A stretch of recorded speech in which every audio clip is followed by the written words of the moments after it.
नमस्कार। नैनीताल सरोवर नगरी की पावन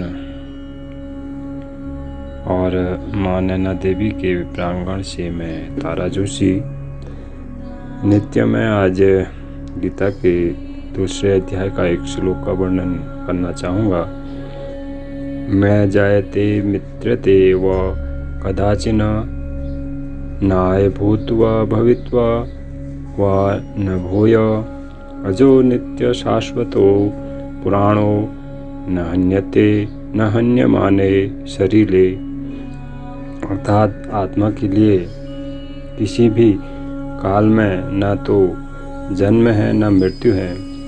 वह न तो कभी जन्मा है न जन्म लेता है और न आगे जन्मेगा। वह अजन्मा नित्य शाश्वत तथा पुरातन है। शरीर के मारे जाने पर वह मारा नहीं जाता। गुणात्मक दृष्टि से परमात्मा का अणु अंश परम से अभिन्न है। वह शरीर की भांति विकारी नहीं है। कभी कभी आत्मा को स्थायी या कुटस्थ कहा जाता है। शरीर में 6 प्रकार के रूपांतरण होते हैं।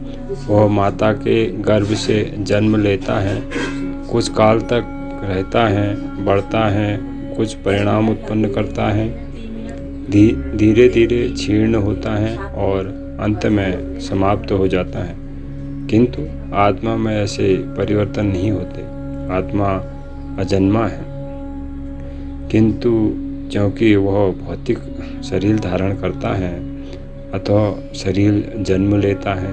आत्मा न तो जन्म लेता है न मरता है। जिसका जन्म होता है उसकी मृत्यु भी होती है, और क्योंकि आत्मा जन्म नहीं लेता अतः उसका न तो भूत है, न वर्तमान है, न भविष्य।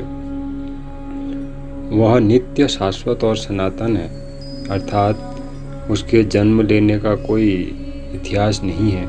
हम शरीर के प्रभाव में आकर आत्मा के जन्म मरण आदि का इतिहास खोजते हैं। आत्मा शरीर की तरह कभी भी वृद्ध नहीं होता, अतः कदाचित वृद्ध पुरुष भी अपने में बाल्यावस्था या युवावस्था जैसी अनुभूति पाता है।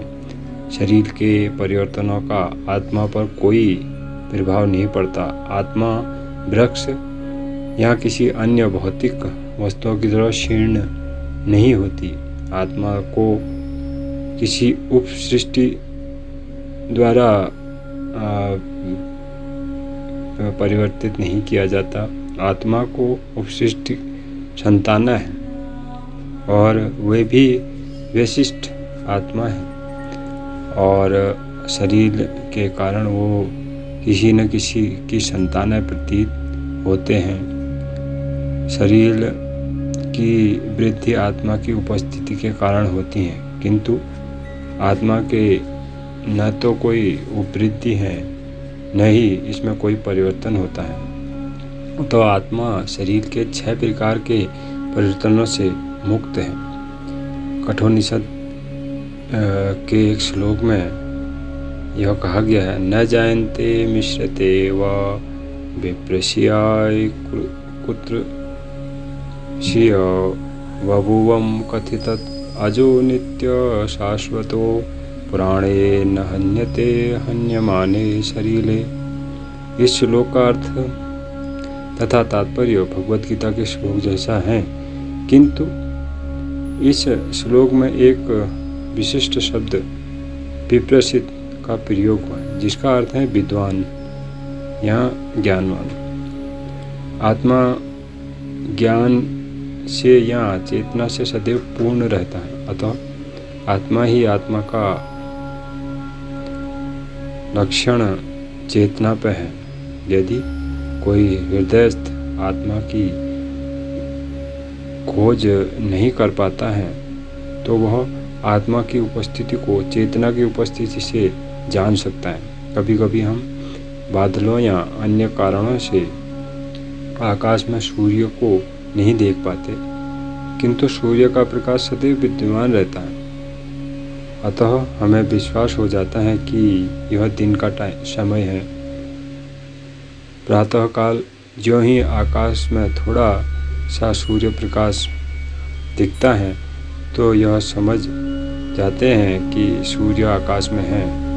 इस प्रकार क्योंकि शरीरों में चाहे पशु हो या पुरुष हो कुछ न कुछ चेतना रहती है, अतः हम आत्मा की उपस्थिति को जान लेते हैं, किंतु जीवों में कि यह चेतना परमेश्वर की चेतना से भिन्न है, क्योंकि परम चेतना तो सर्वज्ञ है, भूत वर्तमान और भविष्य के ज्ञान से पूर्ण। विशिष्ट जीवन की चेतना विस्मरणशील है, भूलने वाली है।